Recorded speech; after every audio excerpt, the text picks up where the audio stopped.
Hello, welcome to the first episode of Anatolian Dispatch. This is a podcast looking at Turkey, its relationships with its neighbors, and in particular, its relationship with the United States. We'll also be looking a little bit at the Turkish situation internally. For your background, I am a retired Foreign Service officer who was assigned to Turkey a number of years ago. And I have maintained my contact with Turkey and all things Turkish. In particular, though, with the relationship between the United States and Turkey as it continues to grow and develop. So I hope you enjoy this, and I hope you stay with us. We're calling it Anatolian Dispatch, and it's part of the Ahval News series of podcasts. I'd strongly advise you to, if you're interested in all things Turkish, to pay attention to Ahval News online and to look at their other podcast. Thank you. Trump-Erdoğan relationship. And no, I don't want to compare everything that's going on now against Trump and the past 4 years. But it is important to say that in the past, there was a relationship that was centered on the personalities. It was centered on the personalities of President Erdoğan and President Trump. That is not the way that President Biden is going to engage with President Erdoğan. They will, of course, have to have a professional working relationship, but that'll be the key word. It'll be a working relationship. It's not going to be, President Biden recognizes the importance of having a, good working relationship with another head of state, but he's not going to make that the be all and the end all of the relationship. The relationship is between Turkey and the United States. And as far as it goes, President Biden will be using his talented pool of experts at the National Security Council, at the Central Intelligence Agency, most of all at the State Department, but also people in the Department of Defense and elsewhere, to create a relationship that is between Turkey and the United States. Of course, his relationship with Erdogan will be very important to that. But unlike his predecessor, President Biden is going to focus on what are the national interests of the United States, what are those of Turkey, and how do you get them to work together for mutual and common progress. His ego will not form a key element of the relationship, unlike the past 4 years. The former president's ego was oftentimes the key element of any sort of diplomatic efforts by the United States. Now, having said that, things haven't gotten off to a great start, and there's a reason for that. There are some striking differences on the goals of a Turkey led by President Erdogan and the United States led by President Biden. President Biden is going to attach a great deal of importance to the respect for human rights across the spectrum. Again, unfortunately, we'll refer to his predecessor. His predecessor adopted what might be called a traditional Westphalian settlement attitude. That is, sovereign nations don't interfere in the conduct of other sovereign nations, domestic conduct. So whatever was going on inside Turkey involving Turks was of no importance in a very real sense to President Trump and the people around him. Issues of fundamental human rights, with one exception, did not really matter in the relationship between Turkey and the United States, not for President Trump and not for Secretary of State Mike Pompeo. The one exception was issues of religious freedom. And that had a lot to do with the fact that their own base, political base back in the United States, attach great importance to political freedom. Now, the Biden administration will attach importance to all sorts of different political and civil rights.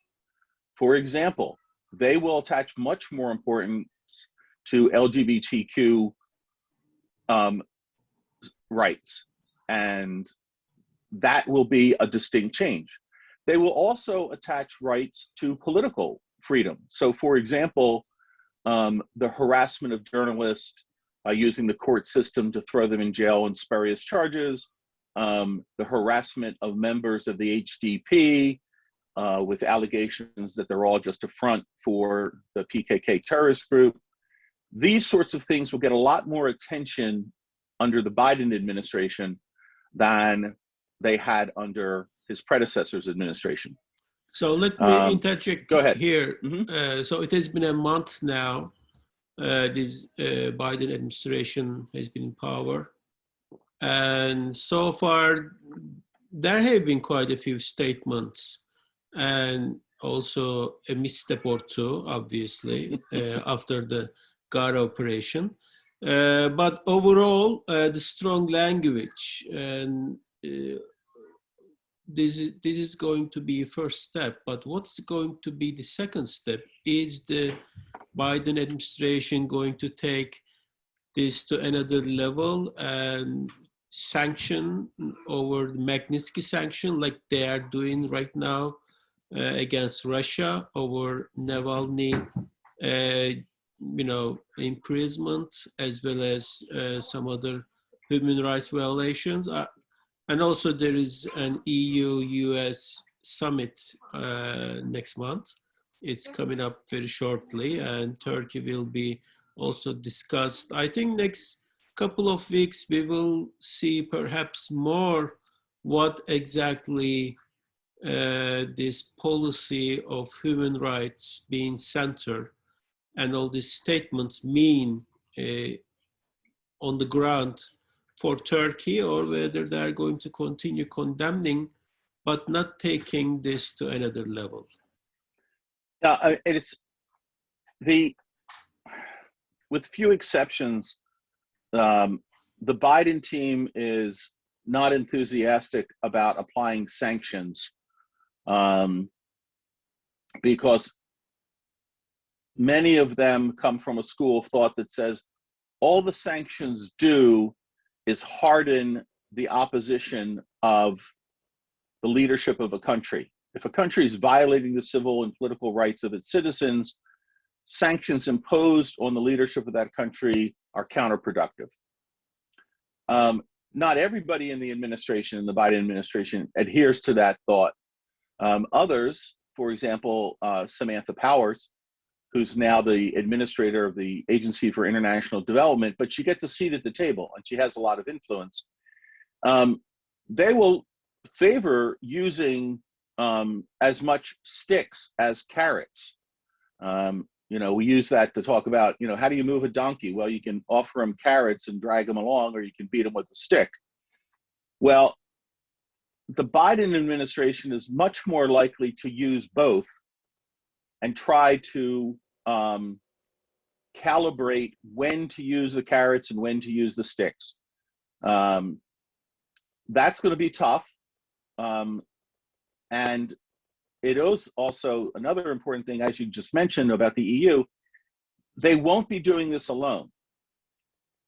They'll be doing it more quietly behind the scenes in consultation and collaboration with like-minded democracies, either through the EU or other kind of transnational groupings, whether it's the G7, the G20,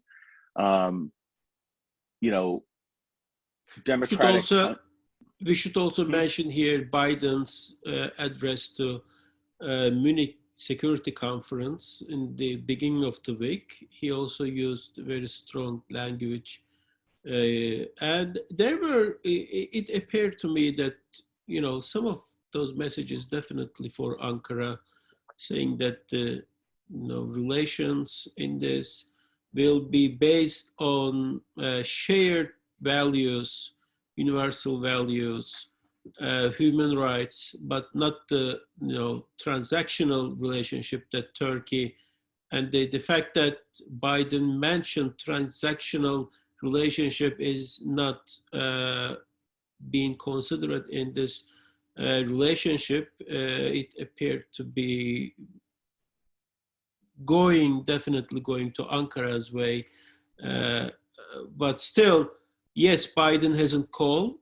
Also, Lloyd Austin hasn't called to Hulusi Akar, but Blinken called after the Gara operation. Yeah, I mean, I think that's very important to realize that, nobody from the Biden administration is going out of their way to reach out directly to President Erdoğan and his team. There is, I think, a sense that it is better for them to wait. Now, Blinken did reach out, but that was because the press spokesperson for the State Department really made a hash of the comments about the death of the 13 Turks, some military, some civilian, in that rescue operation that went horribly, horribly wrong. And, so that was just Blinken kind of cleaning up the mess from that one thing. But the fact that it had taken something like that to generate a phone call from the United States to one of its NATO partners, the NATO partner who is, I believe, now the second most populous member of NATO, either second or third, depends where Germany and Turkey are in population. And then, with a large army. And the fact that Lloyd Austin hasn't reached out to Hulusi Akar yet, that's another one. Hulusi Akar, as far as I know, until very recently, was very well liked personality at the Pentagon. I went over absolutely. for an interview 2 years. It will be 2 years this summer, and the kind of enthusiasm over the relationship with Hulusi Akar was there, and it was there before too. But now that the new administration, which he said, he gave an interview about 10 days ago. He said he sent congratulations, but he did not receive anything in return from Pentagon. Yeah, I mean, I don't think there's any effort by people at the Pentagon to slight Hulusi Akar. I think the problem is the transition that's going on there. A lot of the work in the Pentagon is done by, on the policy side, is done by people who are there for relatively short-term appointments. They change with the administration. I think, unfortunately, it was another sign of the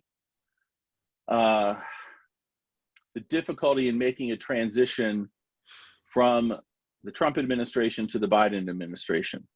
I'm still in contact with people, in the military, and the word I get from them is that they have a great deal of respect for Hulusi Akar. Mm-hmm. It's also, he's someone who served twice in NATO assignments. And he is seen as somebody who is, of course, fiercely loyal to Turkey. But you have to understand, in the military context, every military officer in a country expects that his counterparts in other countries are fiercely loyal to their own country. So they have a lot of respect for him. The difficulty is actually a policy one. As my reading is that Hulusi Akar does not make policy, that he accepts his job is to advise the president and then to implement what the president tells him to do. So let me add one subject here exactly. I think that's a good time to transition to F-35s and S-400s. And I think one of those policy decisions you are talking about, that he is not the person who makes decisions, but everybody knows who makes those decisions. And one of those is S-400s. And now that Turkey, it's reported just last week, Turkey, for those who don't know, very much detail of the F-35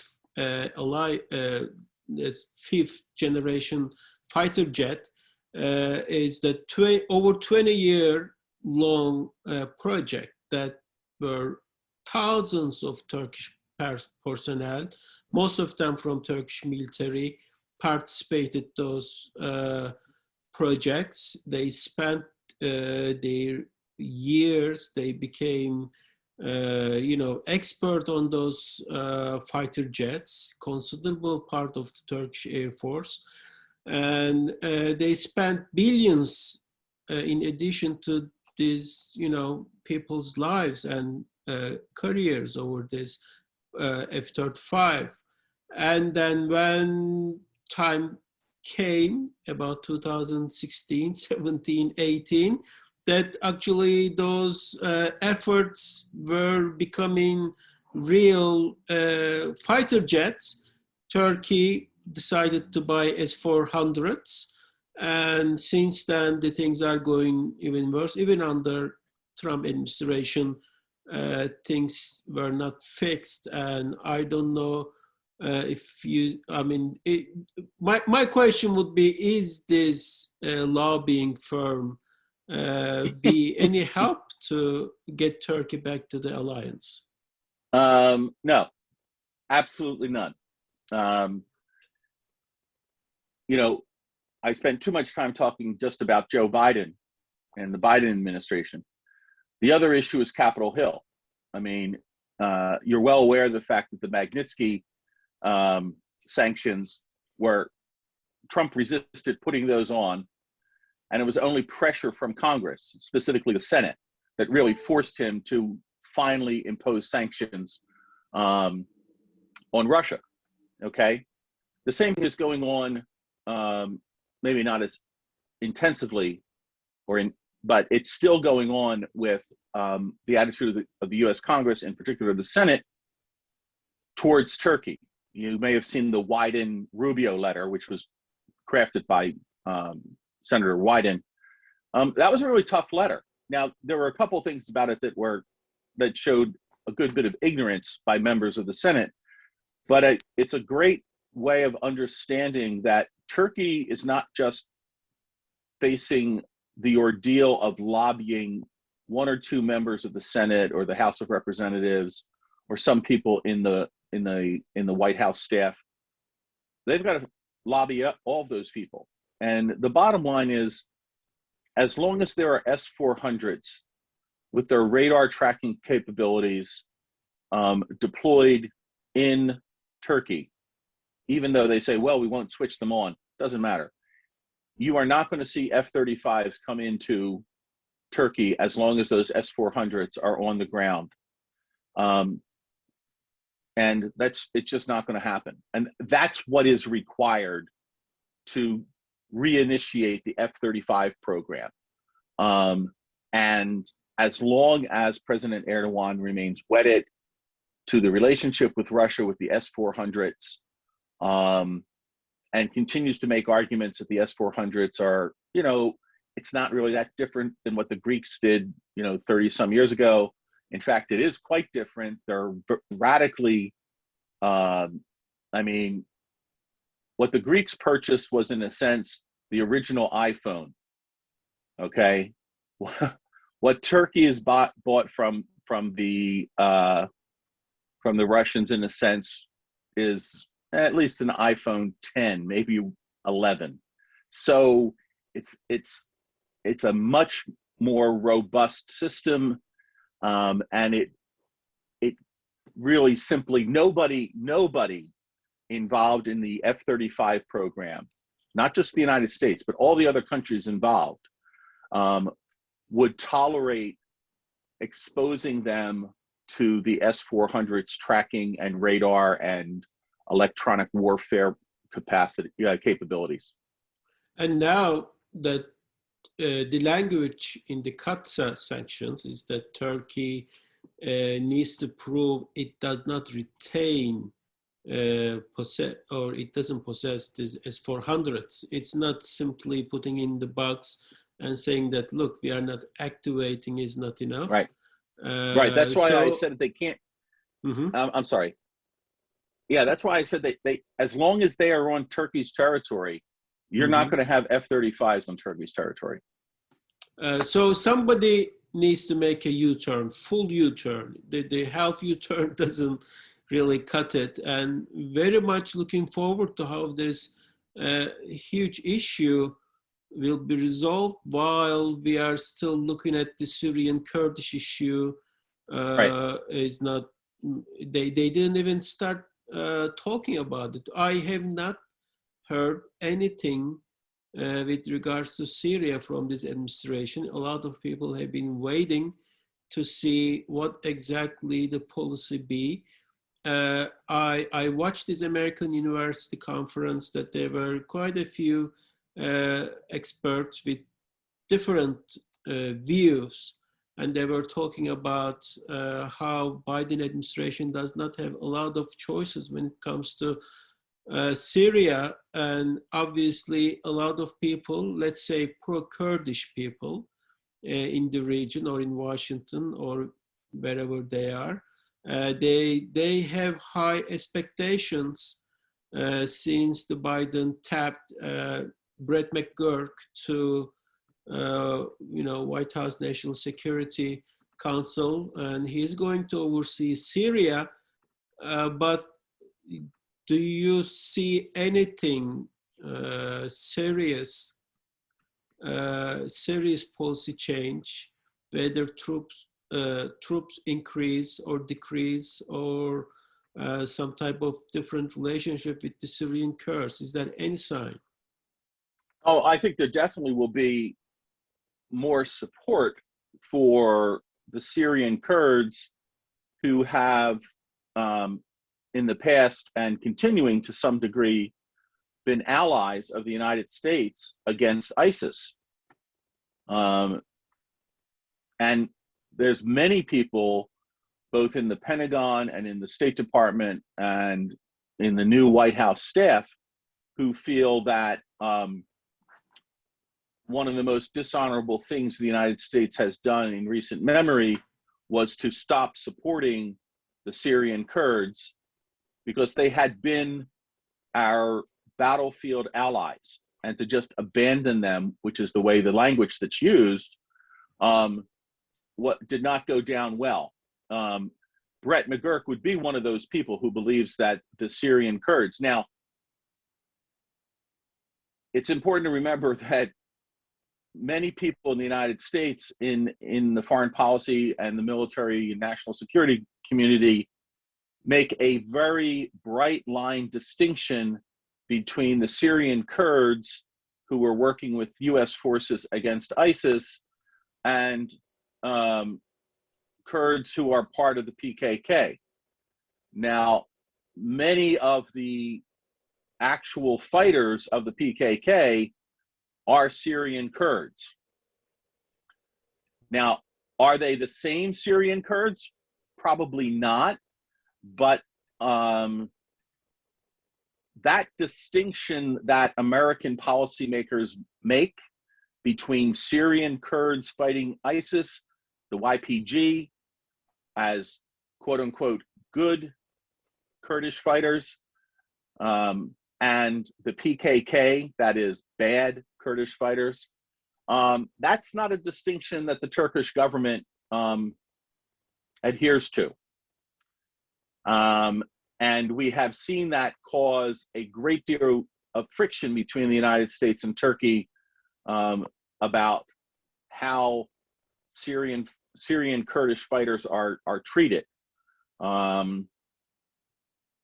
That's going to be a difficult one. The one thing that it does mean for the Syrian Kurds is that they will have a stronger voice at the table advocating for them. What that develops into is difficult to say. There is no appetite in the new administration for ramping up support to the anti-Assad forces. No one likes to say this loudly, but the reality is Assad has won. Now, Assad has won because Vladimir Putin and Iran and some assistance from Hezbollah has given him the battlefield victory. And because he has effectively driven 1/3 of the population of this country out. So he can, and you know, let's be honest, he's used horrific tactics against his own people.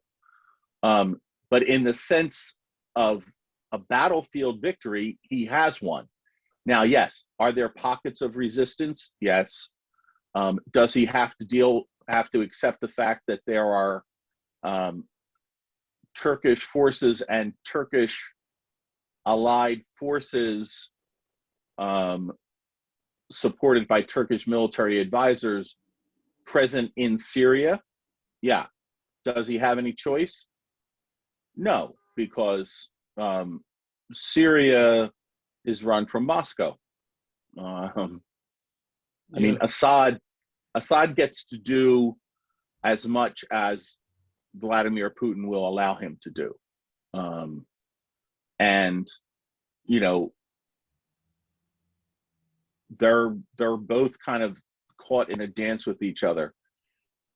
Poor Mr. Brett McGurk, I know Brett, he has a very difficult task facing him, because there are people who have an expectation that we're going to do something to help the Syrian people, whether Syrian Kurds or Syrian Arabs, and that somehow we're going to bring an end to the vicious regime of Assad.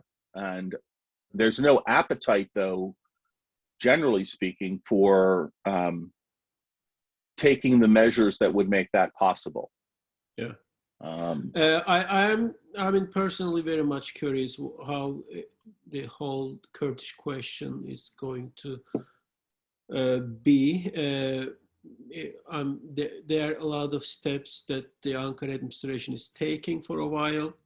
It appears they're trying to prevent before Biden administration takes some kind of proactive policy with regards to Kurds, because when we talk about Kurds, it's about Syrian Kurds, but also there is this growing concern over Kurdish question in Turkey. You know, new Kurdish lawmakers now again facing new investigations, and there could be some kind of voting, and Erdoğan might again win. And then what is this administration going to do? They're going to again look at it and say they are condemning. What does it mean? You know, it looks like it has been a month, and Biden administration, you know, tries to stay away, and it sends lots of cold messages to Ankara. But at the same time, at some point, I think in near future, Biden administration has to take, or if they don't take any tangible actions, steps, that means that they're going to go this containment, you know, idea that we have been hearing about, putting pressure, pushing back, and then see what happens. Yeah, I mean, one, you mentioned earlier the fact that the Biden administration is already talking about working with not only the EU, but also like-minded democracies that have the shared values. To put it bluntly, except for the F-35, and I'm still not convinced how much Erdoğan wants the F-35s, okay? Certainly there are people in Turkey who want to be involved in the F-35 program. You know, I've been to the factory and I've seen the parts that the central fuselage of those planes is made in Turkey, or it was. And so, but Erdoğan himself might not be wedded to the F-35s. He might not think it's so important. But what's going to affect how Turkey treats its own Kurdish population is not going to be pronouncements from the U.S. White House about respecting the civil and political rights of the Kurdish minority in Turkey. It's going to be economic pressure from the EU. As a trading partner, the United States and Turkey really don't enjoy a great deal of trade. Obviously, that's not true between the EU and Turkey. Turkey needs the EU markets. It's attempted to expand its markets south and to the east, but I know from people I spoke with at TAPOV, who I think follow this pretty well, Turkish businessmen are not pleased with the results they got out of Iran. In the Gulf countries, in the Arab countries, there's